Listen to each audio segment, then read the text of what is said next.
Welcome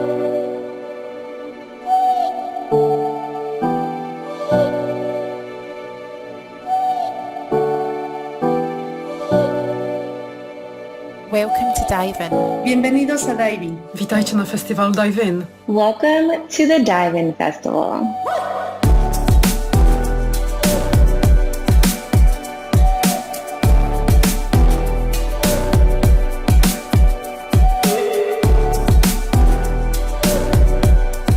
Willkommen zu Dive In. Bienvenidos a Dive In. Welcome to Dive In. Mabuhay sa Dive In Kapistahan. Üdvözlünk a Dive In Fesztiválon! Добро пожаловать на фестиваль Dive In. ברוכים הבאים. בואו לצלול איתנו. Dive in উৎসবে আপনাদের সকলকে জানাই সাদর আমন্ত্রণ।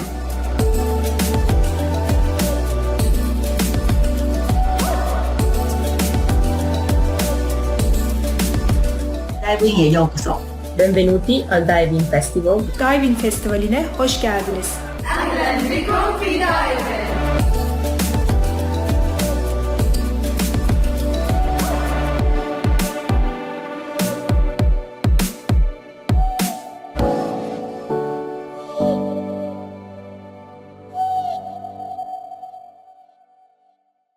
Thank you very much. Good morning, everyone, and welcome. My name is Esther Awuni, business anchor at CNBC Africa. It is my pleasure to welcome you all to the Dive In 2020 Festival. Now, this year, the festival will be held in 35 countries, and we are very excited to have it return to Nigeria for a second time. A big thank you to our chief sponsor and partner, Aon Insurance, for facilitating the return of this event to Nigeria for the second time. Now, the Dive In 2020 this year will focus on diversity, gender inclusion at the workplace. And so today we are going to take a deep dive into the state of inclusion and diversity in the Nigerian insurance industry. Now, new research from the International Monetary Fund ranks Nigeria in the bottom 50% of countries that support gender equality in the workplace. Now, this is something similar that we also see in the Nigerian insurance industry, where women remain underrepresented, particularly at the decision-making levels. Now, today, at least 80% of Nigerian insurance CEOs are men. And for our young professional women who are just starting out in the industry, they're even more constrained by some challenges, including inadequate opportunities, gender bias, a lack of career guidance, which speaks obviously to the importance of mentoring and having strong social networks for our young professional women. Speaking of professional women, allow me to just quickly pause here. I'd like to read some letters that were sent in by a senior to mid-level women in the insurance industry. And for our young professional women who attended this event today, I'd like you to just listen to what these women have to say as they reflect and look back on their career so far. So allow me to just quickly read some letters. Now, these letters were written to their younger selves, interestingly, as they reflect on the journey of their career so far. So I'll quickly take about 4 letters to a younger self. Now, I'll start with Jadisola Olonrenu. She is the Chief Technical Officer at Tangerine Life Insurance Limited. And she says, working in any industry comes with its own challenges, and I've had my own fair share. But here's some advice that I'd give to my younger self. And she says, find a good mentor within the industry. Pay careful attention to them and listen. A good mentor will have a lot to teach and will inspire you. Share your professional challenges and ask questions. Pay attention and get access to proper reporting mechanisms. Stay away from gossip and unnecessary workplace pettiness in the office.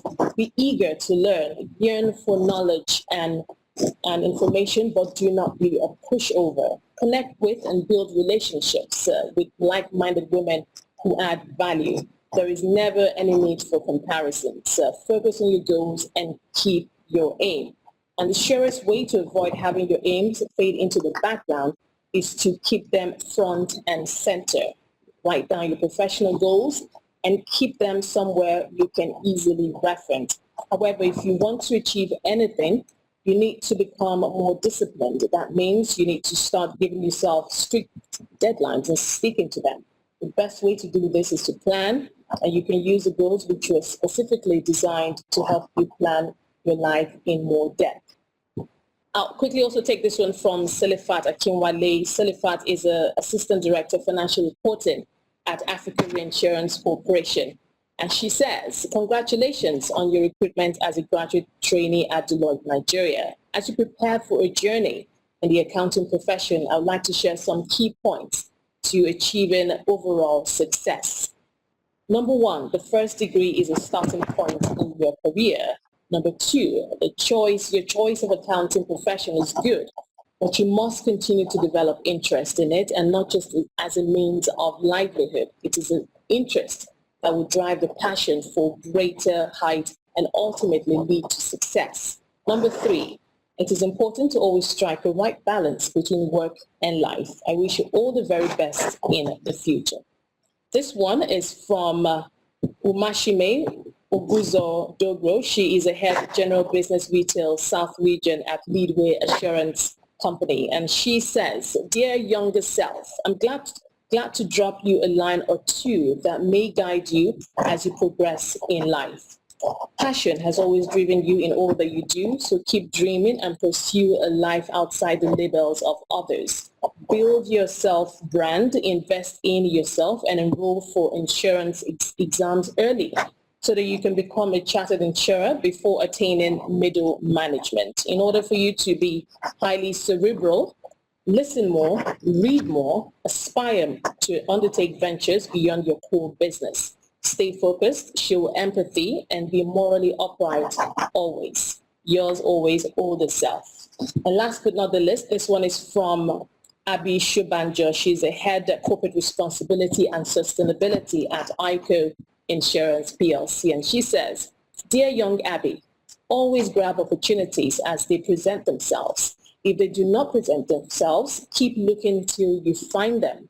Be fearless, stand for what you believe in, and do not waver. Study harder, hug harder, care harder, play harder, and challenge yourself harder. If you believe in yourself, the world has no choice but to believe in you. You are smart, you are brave, you are resilient, so continue to be determined to make an impact in everything that you do. Remain focused, make lots of lists, and keep being organized and meticulous in your endeavors. Remember, the world is your oyster. Ensure you aspire to fulfill your purpose in life. With love, matured Abby. She's a head corporate responsibility and sustainability at ICO Insurance. Now, obviously, wisdom nuggets there from these women who have looked back so far in their career. And of course, you know what they say about the benefit of hindsight. And so our young professional women have that opportunity now to take that advice, the advice provided by these women, and of course, expand their horizon.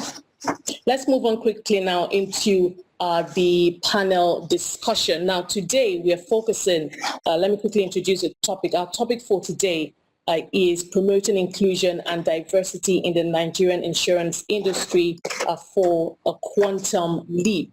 Now, to provide some background and context into our topic today, Dive in Nigeria did a survey of young professional women in the insurance industry, and these surveys sought to identify some of the challenges that these women have faced within the industry. And before I bring in my panelists who will share very valuable insights today, allow me to just quickly, bear with me now, to just quickly highlight some of the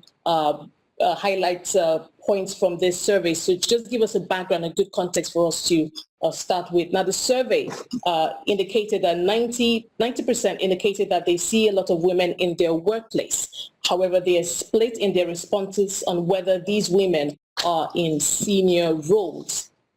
About 59% of respondents expect their workplace leadership to facilitate opportunities for career development. Also, there are more women involved in the marketing and sales of insurance products than in the assessment of risks. And also, the study showed that inadequate opportunity was the most problematic factor faced by women as they start their career in the insurance industry. Other challenges identified were also inadequate employable skills, gender bias, and a lack of career guidance. And that's something that I want us to really talk about today, mentoring and building strong social networks for our women. I believe we need to start this conversation first by making a business case, not a cultural one now, for women inclusion in the insurance industry. Now, recognizing that women can bring a different perspective to the table, recognizing that companies, as many studies have shown, can deliver better financial results when they have women at the decision-making levels and top management on the boards, and that is something that is still lacking today. So without further ado, allow me to quickly introduce my panelists for today. Starting with, I have Fumi Omo. She's the founder of Fumi Omo Initiative. She's also an insurance business executive. Fumi, just would like you to just quickly present your introductory remarks. Thank you very much, Esther, and good morning, everyone. Just to talk a little about diversity and inclusion in the insurance sector, I believe we can look at this from two basic perspectives. The first is from the number of insured women in Nigeria, and the second perspective is by our representation in the workforce, especially at leadership levels. My career points to this as the first female managing director of African Alliance and a pioneer managing director of Enterprise Life. Talking of gender inclusion, why is it considered important? It is important both from a societal perspective and from a workforce and workplace perspective. From the societal perspective, it's a major driver to economic growth. It protects women from certain cultural practices such as inheritance laws. From the workplace perspective, gender inclusion is very important because it fosters generational empowerment, ensures more women partake in the workforce, and empowers women to contribute to job creation. Well, statistics available to us point to the fact that we have just about 7% of women in C-suite in the insurance industry. And I would also refer to the FINA report of 2008. From that report, we gather that 57% of women are financially excluded. The gender gap is gradually decreasing, but there's still a lot to be done. The same FINA report in 2018 speaks to the fact that 41%, as opposed to 57%, were financially excluded as of 2018. What then do we do? Indeed, we can achieve more, much more than what we're doing now. And how do we attain this? We can achieve more through education and through training, especially at workplace and community level. We need to institute workplace policies, deliberate policies aimed at gender inclusion, and we can also ensure that there's more access to capital for women, from insurance to investments. One of the observations is the fact that information gathering is sparse in this ecosystem, and so a lot more needs to be done in terms of gathering data and interpretation of data. Thank you. Thank you very much, Fumi, for that. Please welcome with me, joining us as a panelist today is Dr. Cornel Karekezi. He's the CEO, GMD Africa Reinsurance Corporation. Dr. Cornel, let's have your introductory remarks. Yeah, thank you, Esther. Good morning, my colleagues, panelists. I welcome this idea of Dive-In Festival. It's edition 2020. The current events around the world, being the fight against poverty or the fight against climate change, including the racism in the US and other parts of the world, has told us that we need diversity and inclusion. If we don't tackle those problems, sooner or later, it's the world which will suffer. So diversity for me means gender, regions, races, geographies, and generations, while inclusion is about social justice, about uplifting every one of us at the same time. I have been lucky in my professional career to have 3 female bosses. I was in an insurance company some years ago, and I have consecutively 3 female CEOs. I was the deputy CEO at that time. And I can say that they are very good bosses. So, so people, I have survived, if I can say, to my colleagues, male CEOs. However, in Africa, where I am currently, the group CEO, we have 30% of women, but the distribution across all the structure of the company is not the best we want to achieve. I will start by the worst performance. In our board of 14 members, board of directors, we have 0 female. I mean 0%. So there are reasons behind historic and structural shareholding structure and so on, and how people are appointed. However, we are making some intended action to change that.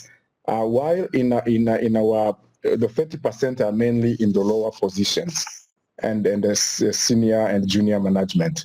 So for Nigeria and Nigerian insurance, I think first of all we have to agree that insurance is about risk management. Insurance is about social product, and this social product, the first people who need it are the most vulnerable: the female, the women, and the children. So we cannot exclude them in whatever we are doing or thinking about this. So I advocate an active promotion of diversity and gender in Nigerian insurance through intended actions. I repeat, intended actions, because we should not just have this festival, then leave it for anyone to do whatever he wants. So I think this is a good step, awareness, creating awareness. We should ask ourselves as companies to publicly communicate what we are doing. So no mandatory actions, no compliance, no regulatory measures, but we say, let's communicate in our annual report something about what we are doing about diversity and inclusion at our will. Those who are not those who are not saying anything, we know where they stand. So, and this diversity and inclusion topic, it's good for all of us. It's good. It's a business case. It's good for, you can have more clients by including more people, by being diverse. You can have better financial results. You can have better decisions. So, and you can win through corporate social responsibility, and you can win by doing good for our communities. Thank you very much.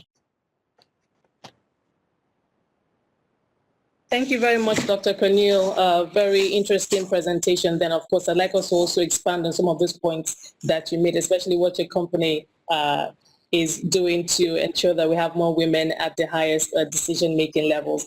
Welcome with me, Mrs. Adetola Adegbai. She's Executive Director, Leadway Assurance. Adetola, please, let's have your introductory remarks. Thank you. Next slide, please. Well, when it comes to diversity, I actually prefer that word. I struggle with gender bias, and I struggle with it because I believe that it creates an inverse discrimination. If we're talking about diversity, it should really be about the person. How I have worked within the industry is not so much as to be conscious of being a woman, but as to be conscious of being a person that has things to do. And when we're looking at the person, we cannot separate the nature of the person, the spirituality of the person, and also the way that environment and culture builds. So in terms of my background, I would say I grew up in a diverse and inclusive environment, in a place that has, as Nigerians would say, a rebel spirit. The place is called Ibadan. And there, I did not have the concept of whether there's male or female, or male is stronger or female is stronger. It's all about who controls the business. So if you have more men or more women owning businesses, then naturally as well, you're going to get more women being in positions. That does not take from the fact that there needs to be a conscious effort to see how we can balance interest. And that in itself means that we need to look at other people as well. We need to look at not just women, but also men who are disadvantaged, people who are differently abled physically, people who are differently abled mentally. Luckily for us within the insurance industry, it's also an industry that is all-inclusive in a way, in the sense that we cover everything in nature. To say from birth to grave, insurance has an element where everyone can play. It doesn't even matter sometimes whether you are formally educated or informally educated. Now, talking about how one appeals to women, again, it's a concept of the phallic feminine for me. And by that, it's to say that when we look at nature itself or fertility, there's an inclusiveness of taking the fertility of the male and the fertility of the female in terms of the seed and in terms of the germ. And essentially that productiveness, as we grow, we develop resilience when we operate within our environment. Again, to use a concept of a Yoruba concept as well, that women, depending on which part of the country one is from, women are seen also as being very powerful. And at the point where a woman is operating at the same level as a man, the woman is conferred with a certain level of wisdom that grants individual independence and freedom. So if I look at it from the fact that nature is indiscriminate and the fact that the environment itself is phallic, I would then have to look at it as in bringing it back home to midway, to say that I generally try to be conscious of inverse bias, to recognize the innate strengths in individuals, to recognize their abilities, to not allow the female to also take advantage of the fact that everyone is talking about bias, to then get an unfair advantage against that is equally due. So in being conscious about that is, how do we balance the rights of the female and the male, the rights of all individuals depending on their innate strengths and abilities, to then say, to then talk more about inclusiveness. Now, as a person within my organization, the females are drawn to me, not so much because I am female, but because they see that I play as an individual person. Even within the Nigerian insurance industry as well, it's about the person. And what does that mean? It means that we must deliver value to the bottom line. It's not so much about the statistics talking about whether you include females, female deliver to the bottom line. It's about whether the person that is delivering understands value and can distill value. We have to promote transparency. Women also sometimes, if I must talk to the gender issue, tends to be a little bit concerned about conflict. We have to embrace conflict. Nature itself rubs against each other. And so therefore, as people, what matters is, how do we use our natural strengths to deliver? How do we empower ourselves within organizations? Because yes, we may be given the power formally, but do we deploy it? So I'll end with a concept, which is also a Yoruba concept, of the fact that when you hold out the fingers are unequal. You can't cut them to be equal. The only way you can get everyone to be equal is you fold the fingers. And as you're folding them, they retain their natural strengths and natural ability. They work together to make things work. but they're still different. And that difference is really what we must celebrate. That difference is really what we must focus on. And it says that when you now balance equality with equity, it's a clenched fist type of boast. That in Yoruba, it says Agbajowo Lafi Soya, which is basically, it's only with a clenched fist that you can boast of having achieved something. So my remark today is that as we hold that clenched fist together, recognizing our differences and celebrating it, not being afraid of conflict, we achieve greatness. Thank you. Thank you so much, Aditola, for that. Very insightful there. Let's quickly move on to our next panelist. Please welcome with me Nike Anani. She's a next-gen mentor, co-founder, Africa Family Firms. Welcome, Nike. Please let's have your introductory remarks. Thank you, Esther, and good morning. I mean, as you said, diversity and inclusion in this sector is not only a social issue, it's a real economic one that needs to be addressed urgently. There was a study by McKinsey showing that advancing gender equality on a global scale would add up to $12 trillion to global GDP. And this is estimated to be up to 11% of our global GDP. And as you mentioned, closer to home in Nigeria, closing this gender gap in Nigeria would lead to up to 1.25% per annum in our economic growth. So what does that mean for us? I mean, in the context of Nigeria, more jobs in a country where we have a very, very fragile economy, where we have up to 20% unemployment, and even higher undocumented underemployment, and up to 86 million people living in absolute poverty. This conversation is incredibly important. It turns out that, the economic solution becomes a social solution, that businesses have to play an active role in empowering. And what does that mean for insurance companies? Becoming a voice, an advocate for change that is committed to closing this gender gap is extremely important, because 21st century consumers are experiential consumers.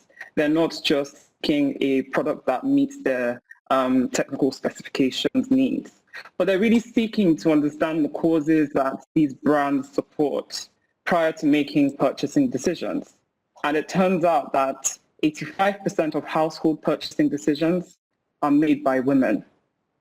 When it comes to transgenerational transfers of businesses, which is the line of work I'm extremely passionate about, women stand to lose out the most when businesses fail to move to the next generation, and we're talking about family businesses specifically. They are one of the most vulnerable. In Nigeria, 98% of family businesses fail to move to the next generation when the founder dies or is incapacitated. Typically, founders are males, and their female spouses face a high risk of loss of financial security when this happens. In addition to, as Ms. Fumi cited, cultural practices such as inheritance laws that do not favor women. And so improving the diversity, inclusion, and empowerment of women in insurance companies would shine a light on more of the issues in terms of how can we protect women from poverty. And insurance turns out to be a great risk management tool to do so. Diversity and inclusion, therefore, needs to look also at product offerings to ensure that women are adequately protected and we have sufficient penetration for women. So we need to think about knowledge, awareness, building, and access. And our objective is not just to think about diversity and inclusion, but also empowerment of females. So what can we really do? Advocacy, to really amplify the voices of women, have communities of women that come together. There's that proverb, alone we can only do so little, together we can do so much. It's so apt. We can think more about mentorship that's been mentioned earlier as well. How can we mentor and guide young, aspiring females coming up the career ladder such that they get the best opportunities and maximize their career opportunities? We can also think about commitment from the leadership, right from the top, from the board level of insurance firms. How can we actively identify and develop and nurture female talent such that they rise through the firms? And of course, knowledge and awareness building.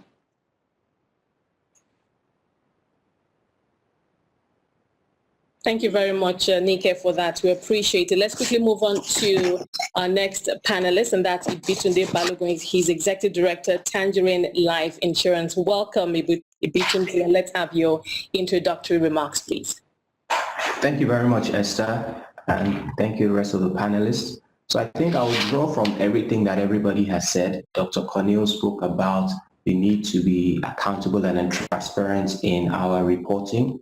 Ms. Fumi spoke about obviously having to create products across the value chain to include more people, more women. Mrs. Adetola spoke about obviously performance being key, right? Instead of just focusing on the gender, but we should focus more on the performance. And, Ms. Nike spoke about creating products, experiential products for everybody. So what we try to do at Tangerine Life is basically to create products that will secure financial services and improve the lives of our customers. And we just developed a few questions to kind of like just bring everything together as to everything about diversity and inclusion. Next slide. I'll just try to quickly answer this question. So how does greater diversity of thought and talent benefit the industry and our customers? And this speaks to, if we don't have women, if we don't have young people, if we don't have people from diverse backgrounds, we can't actually create the kind of products that is needed. The real issue in the industry is low penetration. So we need people from all areas to be able to answer these questions. And somebody who is out of touch with a certain class of people cannot really answer the questions. Next slide, please. Are we positioned to thrive in tomorrow's digitized world? I also think this is a threat to the Nigerian insurance industry as it is, because the new digital natives who are going to account for the mass number of policyholders in the future. Are we speaking to them? How many companies are speaking to them? Do we have the right people in-house that know what they want to be able to build this future for them? Next slide, please. Are the global conversations on gender and identity influencing our hiring and strategy? As Nick rightly pointed out, that we need to be able to understand what is going on everywhere else, right? The world is a global village and people are influenced by everything that is happening all over the world. Are we making decisions today in terms of what we're doing to create the kind of value we want for our customers? Next slide, please. So why does Tangerine Life train young women and men from the creative industry, telecoms, to build financial, futures? And this speaks again to the inclusion of everybody, right? We need to be able to address the markets to bring Nigeria out of the economic rut that we're in. We need to be able to create more products, more value across, men, women, across, the older generation, the younger generation, to be able to have a more robust financial services system. Next slide, please. How will we match consumers' evolving expectations in the experience culture? This speaks again to obviously having, and I would like to just touch on younger people, and I'll be very direct in saying that we need a lot of younger people in the industry, because a lot of the older folks don't really understand the new age products, and it's just what it is. And if we do not bring in younger people who understand things, and Nika spoke to obviously women who are the decision makers when it comes to purchasing things, we need them in the system to be able to help us understand what we really need to do. Next slide, please. How will we harness the richness, creativity, and energy of the youth? I mean, I've spoken to this because we need them to be able to create a future. That's my last slide. Thank you very much, Ibitunde. Yeah, Thank you very much. Okay, thank you so much for that. And thank you to everyone. Very insightful, very interesting opening remarks there. So many points made in terms of ensuring that in Bitunde, making sure that we have more young people in the insurance industry, and of course tailoring a lot of the products to suit the needs of women who are obviously key decision makers in the home. So I'd like us to get right, take a deeper dive, coming back or circling back to Fumi. Fumi, talk to us. What is your standpoint on diversity and inclusion in the Nigerian insurance industry?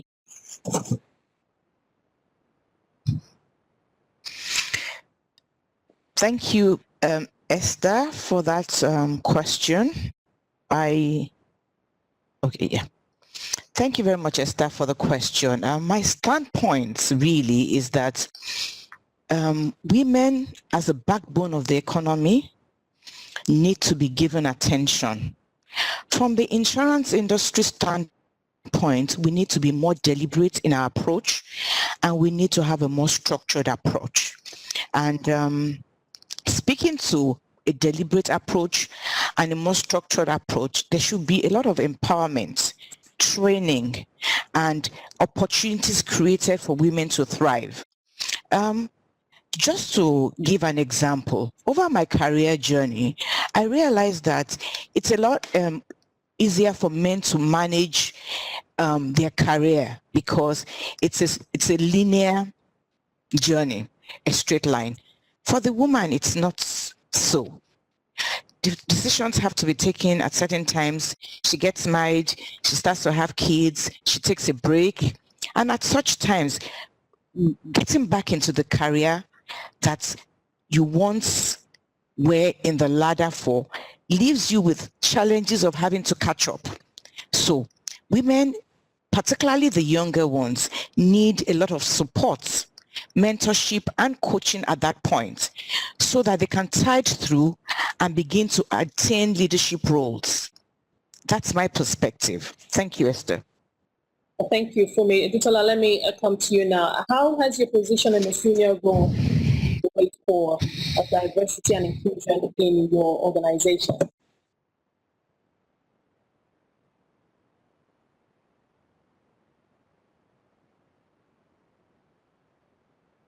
Esther, did you say Editola or Aditola or Bitunde? Editola, please. Editola. All right. I was thinking whether you went to Bitunde and then you went. Anyway. Sorry, could you, what's the question again, please? Yeah, so the question is, how has your position in a senior role helped pave the way for diversity and inclusion in your organization? For me, I think the, how do I put it now? Again, like you said, I really struggle with this issue of gender when talking about work. I think within the organization or even within the industry, I typically see as a mad, and I use the mad one constructively, because at the end of the day, it's really about delivering on the business. I'm not shy to say things as they are, and the women that work with me also know that they do not really get the privilege of using bias as a reason for non-performance. So, and the women within the organization as well, basically in seeing one's nature, tends to also come into themselves. They're encouraged to be who they are. They're encouraged to use their own nature to deliver. I mean, you read one of the letters you read was from one of my colleagues. We have a large number of women also competing and doing their work. Our head of HR is a woman. Our head of risk is a woman. We have women within our management. But when it comes to board level, I mean, it's a pyramid within every organization. As you go up, whether you're a man or a woman, it thins out, because you cannot have 10 managers. You can only have, you cannot we have one chief executive officer. So things out. And as Fumi has said, as we're moving or progressing within every organization as well, women tend to, during the productive years of our children and raising raising a family, they tend to, it would appear as if the career slows down. But my organization does not actually allow that to affect women. So if you go away, you go away on your maternity leave, you come back from your maternity leave, so far as you're able to deliver on your job, you are recognized. Your 3 months of maternity leave, or even if you need to take, after the 3, you get your maternity leave quite all right, and then you come back and then you're allowed to work a few hours. You don't close at the normal time. You close at maybe 3 o'clock instead of 5 o'clock, and then you can go home and attend to your family. So we have a number of things that actually enable women to thrive within the organization.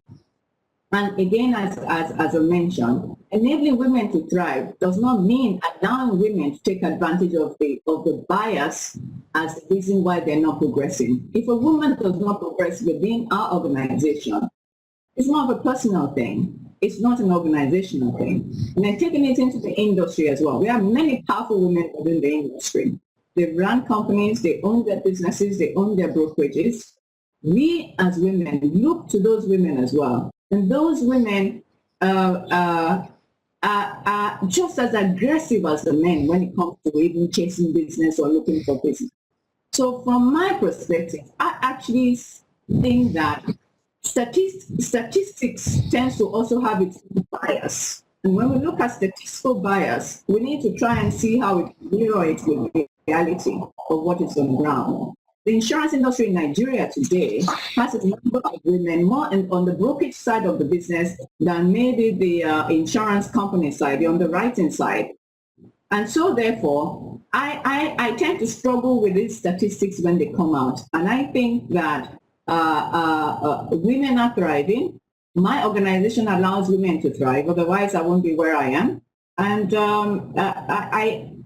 I really believe that it's more about inclusiveness and diversity more than about gender bias. So I really struggle to talk about women only issues. Thank you. Thank you. This is a very interesting point there. And hopefully I would like us to strike a balance between what the statistics tell us and what we actually do see on the ground. I know that these statistics were based on data that was taken on the ground, but we'll see as we go further into the conversation. Luke, I'd like to come to you now. Speak to us on the role of mentors and sponsors and how we can build strong social networks for women. I mean, the survey done by Diving Nigeria also did point to a large number of women saying that they do not have enough or adequate career guidance. How do we begin to cultivate a community of aspiring female leaders in the industry? Women that these young professional women who are starting out can begin to look up to for career guidance, so that they have a better path if you will going forward. And that's an excellent question. As the survey indicated that a lot of the young ladies wanted more guidance in their careers such that they can progress through the career ladder, and I believe mentoring has a huge role to play. Aside from mentoring, coming together as a community really is vital. If we women within the insurance sector, sorry, can I be heard? Go ahead. My internet be. You can go ahead.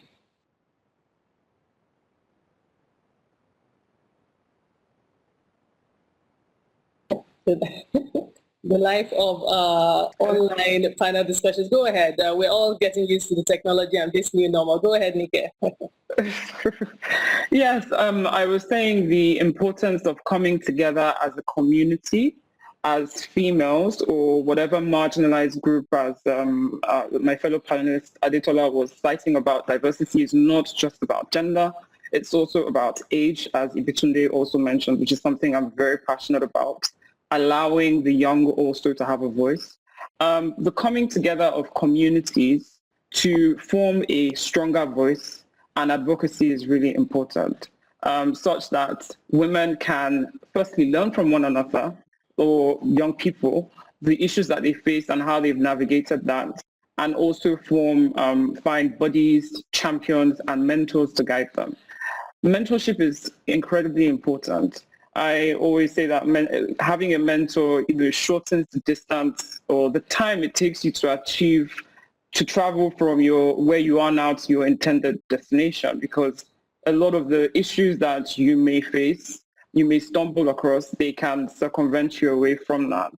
It's also important to form accountability and to have someone that can see you and hear you, empathize with the issues that you are going through, such that you're willing to actually take on board the advice that they give you. So I really believe that mentorship is really critical, not just for the females, but also for the young ones.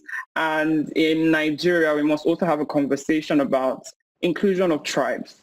We're still extremely tribalistic, and there's a conversation to be had about that. It's not even taboo. It's openly said in businesses, in boardrooms, and we must take a stand against that. Well, that's interesting. Nika, thank you for that. Dr. Cornel, I'd like you to weigh in here. Now, how can insurance companies work on greater diversity in succession planning now, preparing women for higher executive and board level roles to ensure that they can rise on their own merits and in accordance with the requirements of the job? I know you did mention that that's something your company was looking at, ensuring that we have more women at the decision-making levels. Talk to us, please.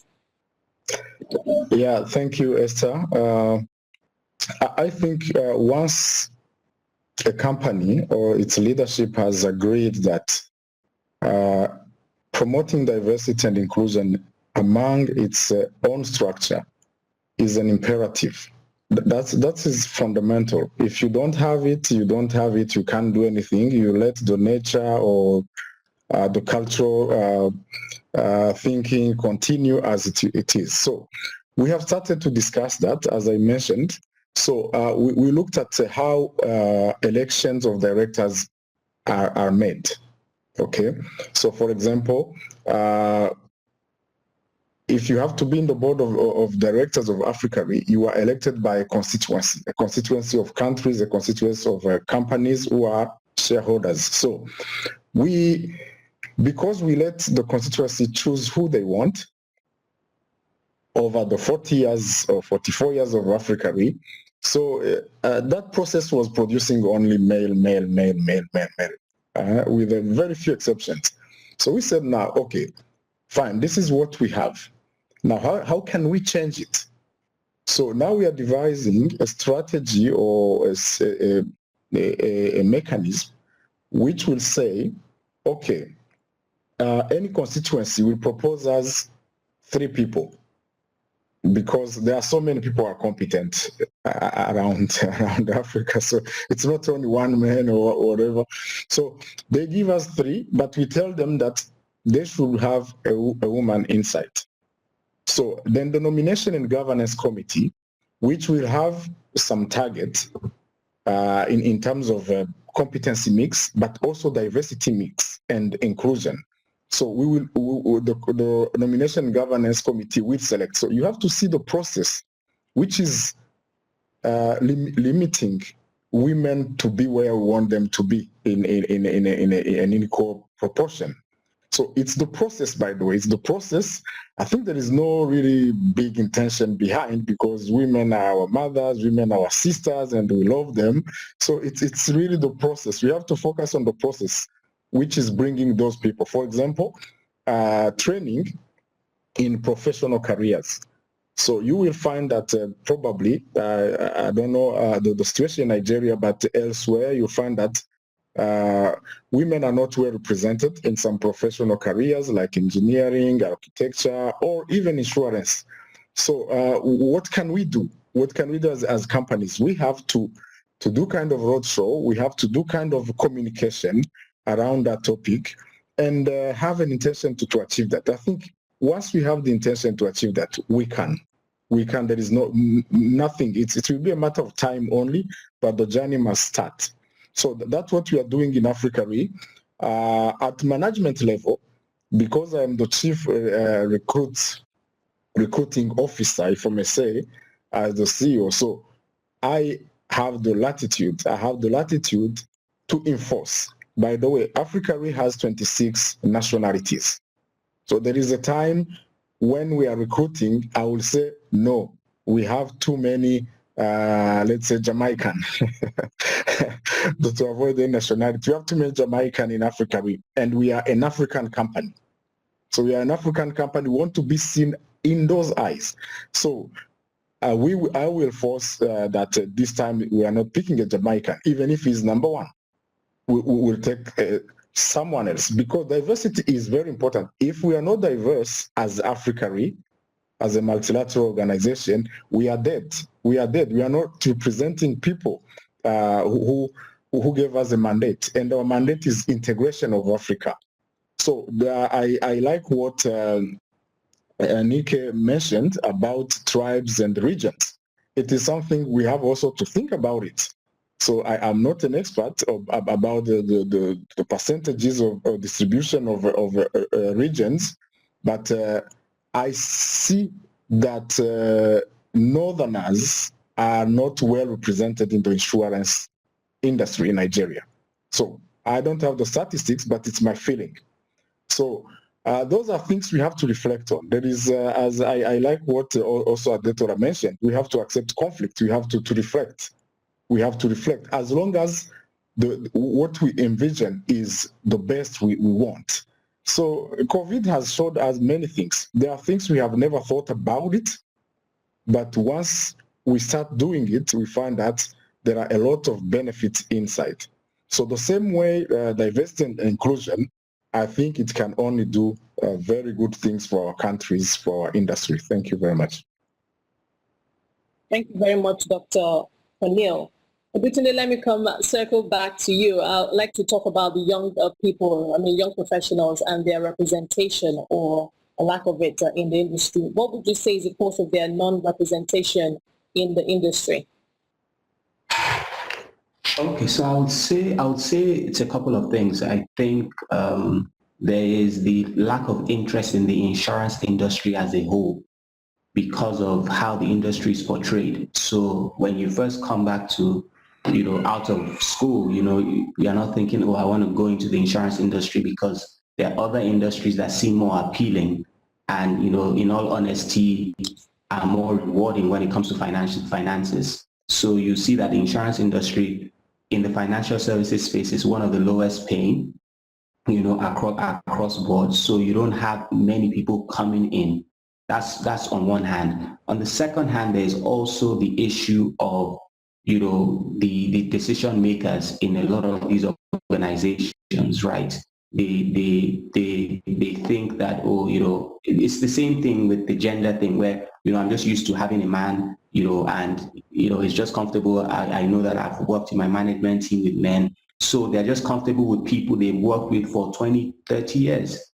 So we need to change that conversation to say, look, we need to start to think about diversity in terms of other generations, in terms of even products, because you can't create a product for a market if you don't understand that market segment.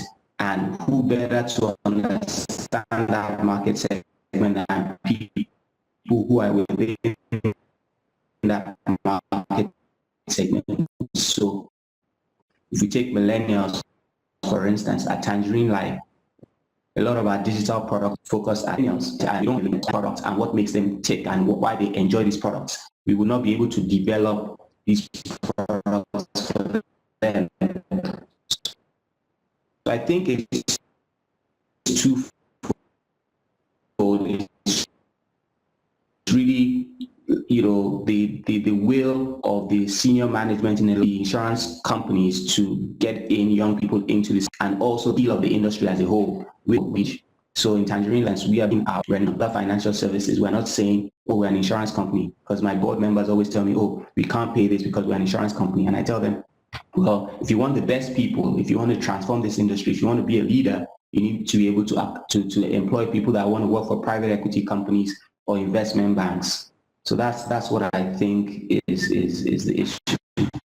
Okay, great. Thank you for that. Fumi, let's quickly circle back to you. Now, would you say that you have embraced diversity and inclusion in your organization? And if so, talk to us about how this has impacted on output and productivity?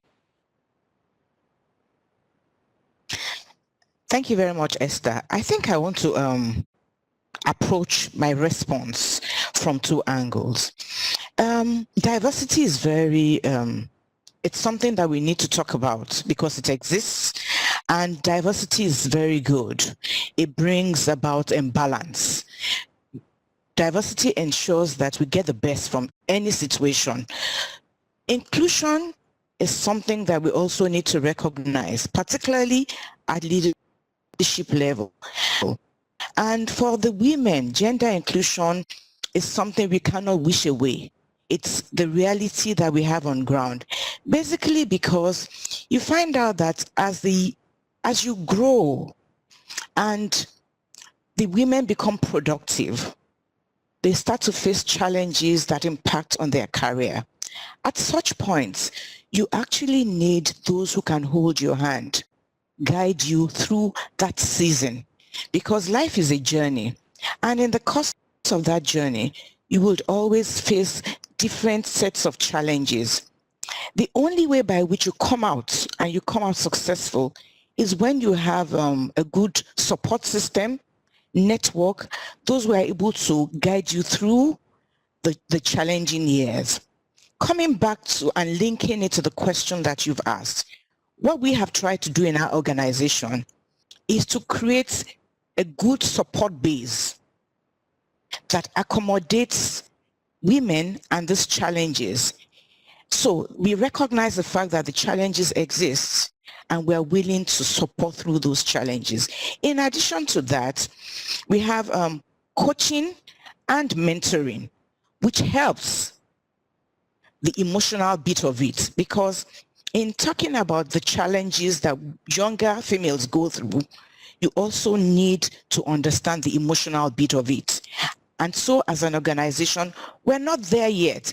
There's still a lot to be done, but we have started to face it, and we're closing the gap because we give everyone the platform to be able to realize their dreams. And linking that to even the young ones, you find out that there's so many young females who have dreams one notched, but one way or the other, the societal bias hasn't given them that opportunity. And that's when it inspired me to set up the foundation. So as an organization, we are addressing it. There's still so much to do and I'm committed. We need to need to have a more deliberate and a more structured approach, but we have started. We are addressing it. And on a personal level, I'm also addressing that issue. And I believe that the more we embrace it, the more we recognize it. And thanks to DIVE, the Diving Festival is a step in the right direction, because the level of awareness is increasing, and so will the support. Thank you. Thank you very much, Fumi. Detola, let me come back to you now. One of the things that we're hoping for, we're trying to achieve with this DIVE festival, is to come up with actionable points and perhaps even a roadmap that we can track going forward, so that it doesn't just become, just in a conversation or rhetoric. So actionable points, perhaps a roadmap that we can track going forward. So my next question to you is, how can Nigerian insurance companies revitalize diversity and inclusion initiatives and drive engagement going forward?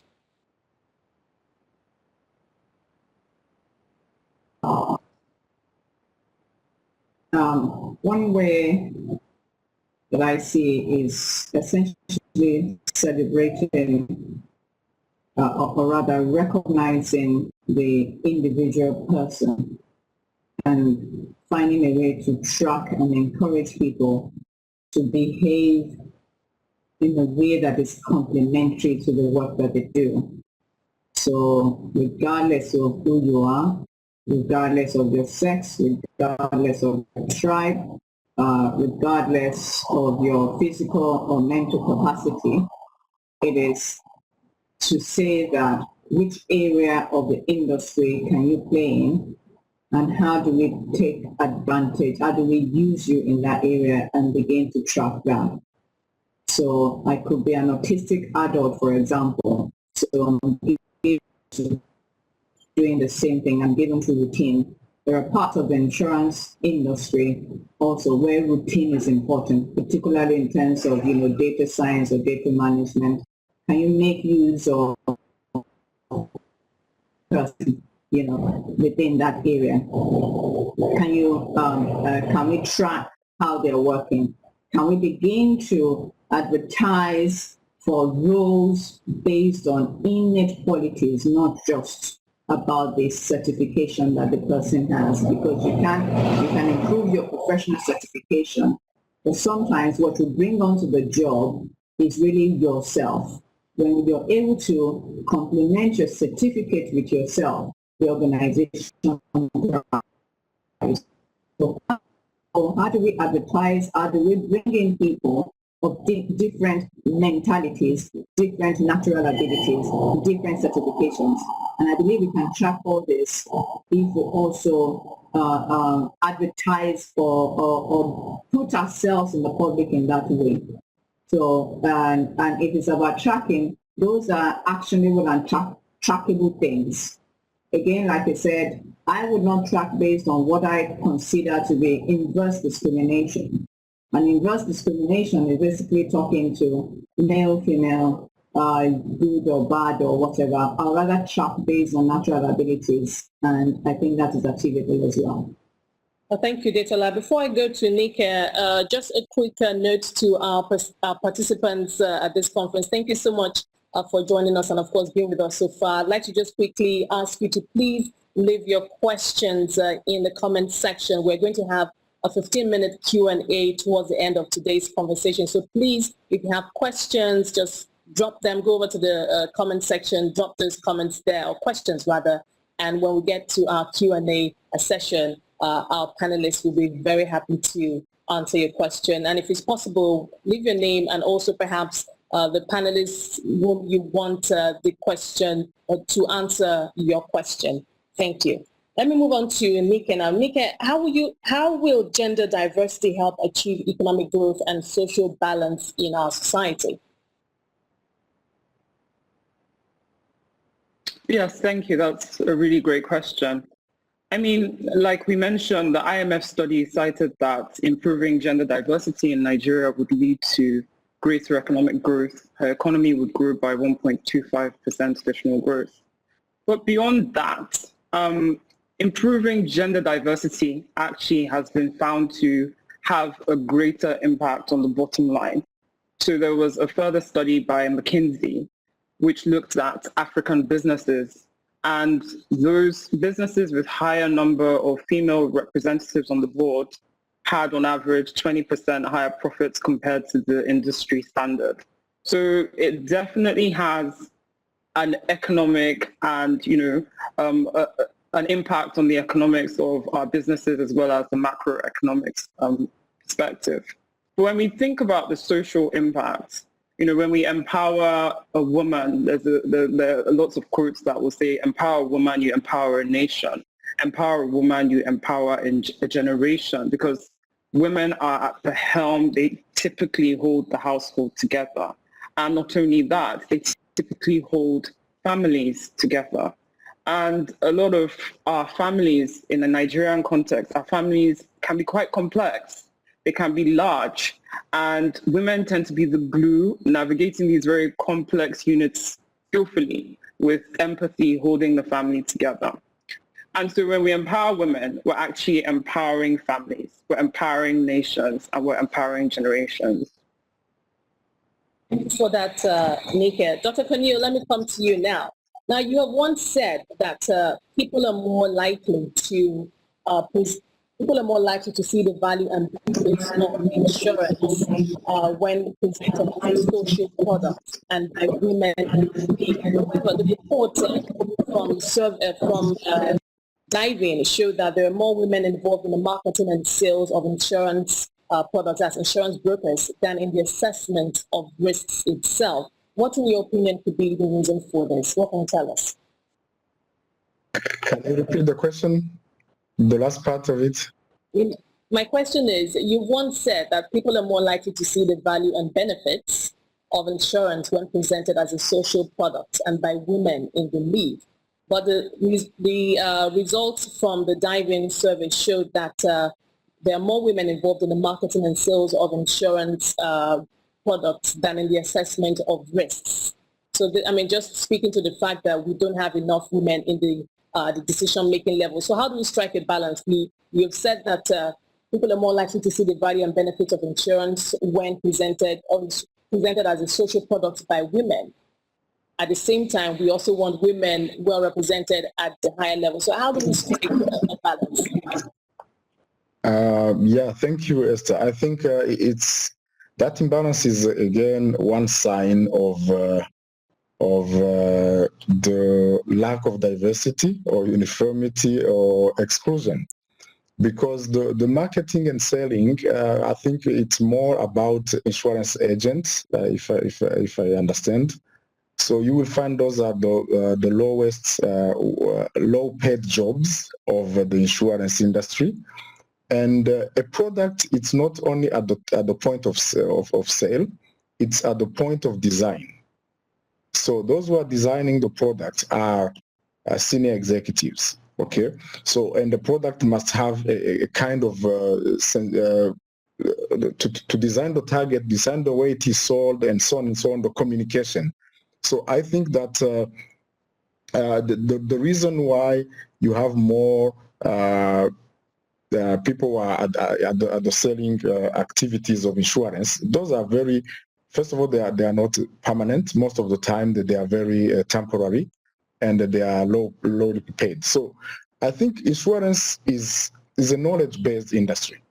Okay, it's a knowledge-based industry. That's even why it has been successful in thriving during this COVID-19 pandemic, because it's about ideas, it's about thinking, it's about, because we sell a story, we sell a hope, we sell a promise, and that promise become a contract.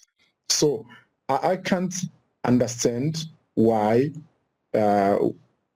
women are not were represented in other structures of our companies, because it's about knowledge only. So then we have to look at the process, why the process is producing more women.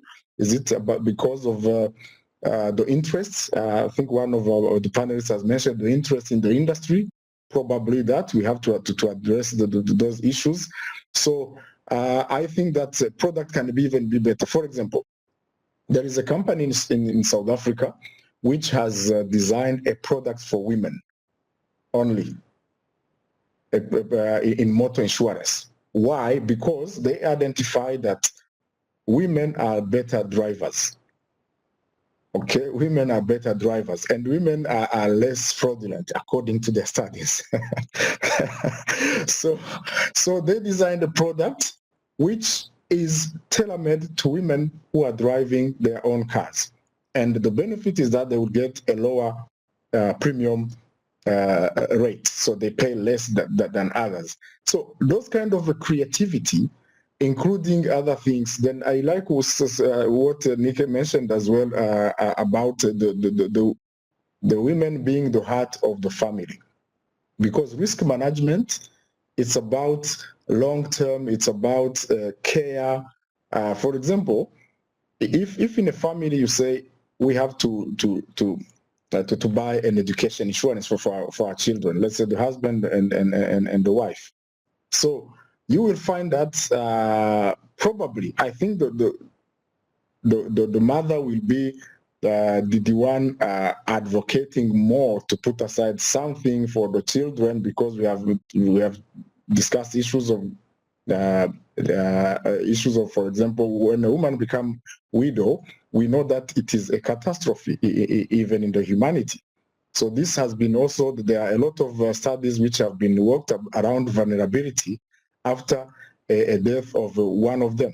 So women are more vulnerable because socially, culturally, they are disadvantaged and so on. So they are the one who should buy more insurance so they can design better products, I think. Thank you very much. Thank you, Dr. Kenny. Let me come to you now. Talk to us about the plans you have for training, mentorship, and career opportunities for young men now who aspire to be like you, successful and accomplishing their goals in their prime. Okay, so I would say that you really need to understand what you want to do very, very early on.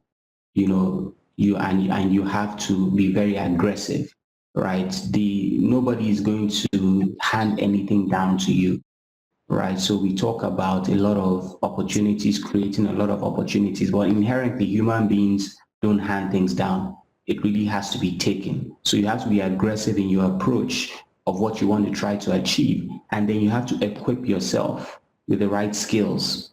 So whether it's the technical skills, if you want to become, an actuary, a reinsurer, or whether it's with the adequate sales skills, if you want to go on the sales side. So you have to be pretty determined. At Tangerine Life, we're going to be launching an academy where we're going to be training people, even people who don't work for us, right? And because if you want to work for us, you would have to go through that process. And the idea is that we're giving back and we're being able to position people. So even if you're not able to get a role within our organization, you would have requisite skills that you can then use to get a role in another company or in another industry. But really the key thing is really to be determined and focused on what you want to achieve very, very early on in your career. So I ask people, look, what are your 10-year, what's your 10-year plan, right? And a lot of people don't know what their 10-year plan is, but at the age of 50 or 60, I know what I want to be doing now. And that way you are basically then doing what you need to do today, acquiring the right skills that you need to acquire to be able to reach or surpass that target. And you need to find a mentor. You need to find people who would encourage you, who would open doors for you, because that's also important, who would, speak for you when you're not there. And yeah, just focus, determination, hard work, and you would succeed. Thank you. Before I go on to Fumi, still on you, Bitunde, I mean, what's been your experience so far, very briefly now, when you speak to this, when you speak to the youth, you speak to the young professionals, what kind of sense do you get in terms of how they're responding to just the environment, the Nigerian industry itself, how they're responding to the challenges vis-a-vis how much older people, executives in the industry have it? So I think a lot of young people are frustrated. They're frustrated with the industry. They're frustrated with their organizations. And because most of them are at the lower levels, right? And the truth of the matter is that a lot of insurance companies have not taken care of, people at the lower levels, right? There's such a huge disparity between people, and you usually find the younger people at the lower levels. They usually don't have a voice. They usually don't have opportunities. So there's a lot of frustration. A lot of them are leaving the industry. We're actually in the process of setting up a next gen, group, right, to see if we can come together, we can foster people. But the truth of the matter is that a lot needs to be done, So there's a lot of frustration, really, just to sum it up. And even for the more older people as well in the industry, those that are not in certain positions, right, who have been stuck in one position for maybe 8 years or 10 years, not able to progress. There's a lot of frustration, and just more opportunities need to be created, and we need to make the industry more attractive. We need to increase the remuneration. We need to increase our work-life balance. We need to have situations where people can work from home. When we started up Tangerine Life, we started working from home before the pandemic, right? And it was like, oh, people don't do this in the insurance industry. Like, we wear whatever we want to wear to work, right? To be able to attract people and make them comfortable. And we're like, oh, people don't, you have to wear a tie every day. Or all the companies I was coming from before were insisting that. So we need to make it more attractive to the new age, the new generation, to encourage them, even if it's not just financial, let the working environment be comfortable. Okay, for me, interesting points there from Tunde. And interestingly also, just glancing back at the Dive in Nigeria survey, we did see an overwhelming number of young women saying that, despite the challenges, they say that the insurance industry is still an attractive place to work. So, I mean, so that is good news, and I guess that's something we can take the conversation from there. But just speaking to some of the points that today made just now, ensuring that we make life more comfortable especially for the young professionals coming up, employing innovation as much as possible, striking that work-life balance. So for you, going forward, how do we make this industry more one that the young professionals will be proud of? You know, we are told that there is still a deep conditioning on a cultural level now, deep conditioning against women at the workplace. And I know that Adetola will probably disagree with me in terms of what the numbers say, but Fumi, just hear, your thoughts on how we can just make it a little bit better, perhaps engaging at the highest level.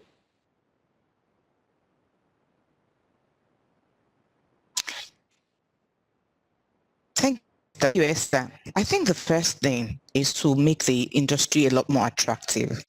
We need the younger ones to see that there's a future. We need the younger ones to see that their dreams can be fulfilled and their needs met. They need to see the insurance industry as a place where they can thrive, where their creativity will be enhanced, where the innovation they bring in will be appreciated, and where they can try ideas, because ideas rule the world.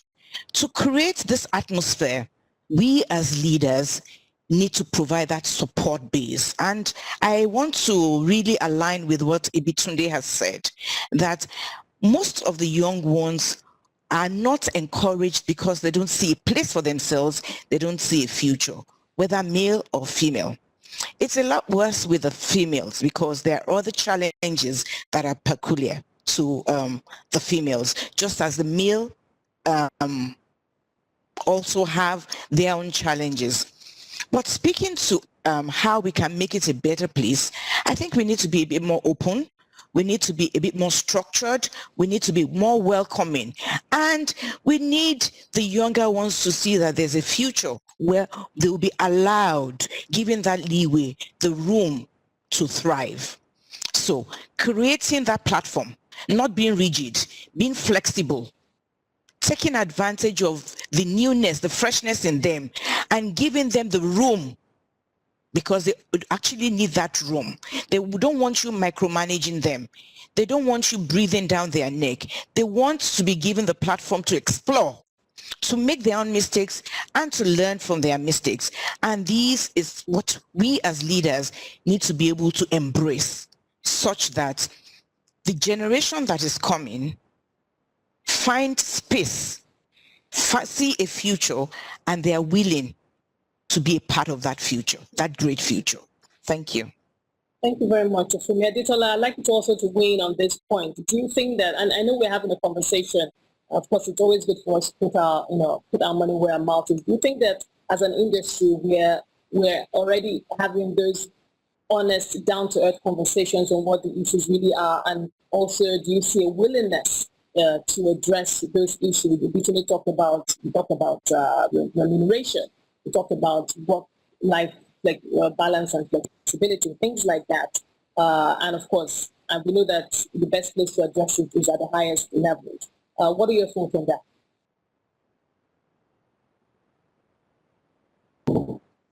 Thank you. I'm going to take from one of the points that Fumi mentioned, which I like, about people being able to express themselves openly.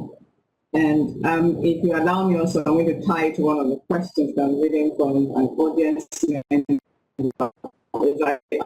that, how do I present my ideas to an older superior and not be tagged as blunt, fast, and non-diplomatic? Now, my response will be, regardless of where you find yourself, try as much as possible to be as blunt without being rude. I'm a perfect example of blunt without being rude, but can still be perceived as rude. How do you present your ideas also without being considered as non-diplomatic? I think also organizations have to have in place the environment where people can just express themselves.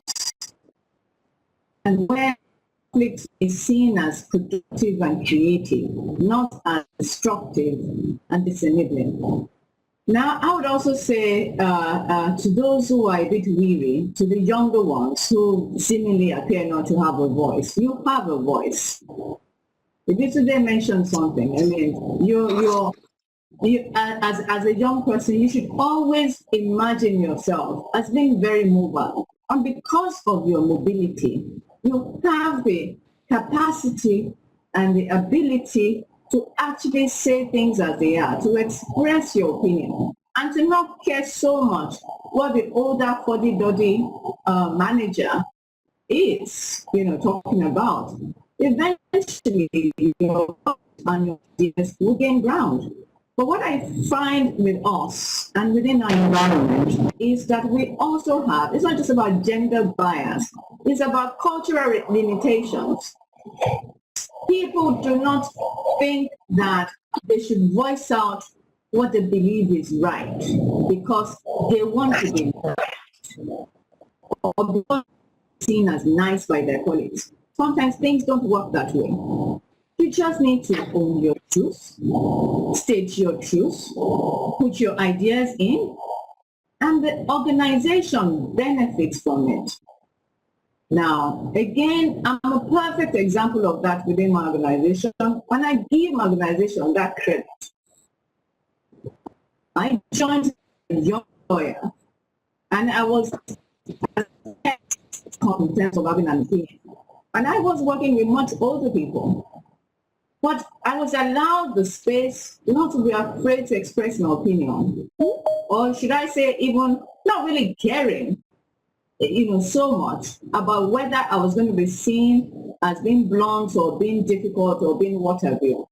And that's the message I would also put out there, is that organizations should be ready to take the bluntness of a younger person, to actually encourage a young person to be blunt. Just yesterday, just by way of example, I found myself in a situation where, as a leader, I'd approved some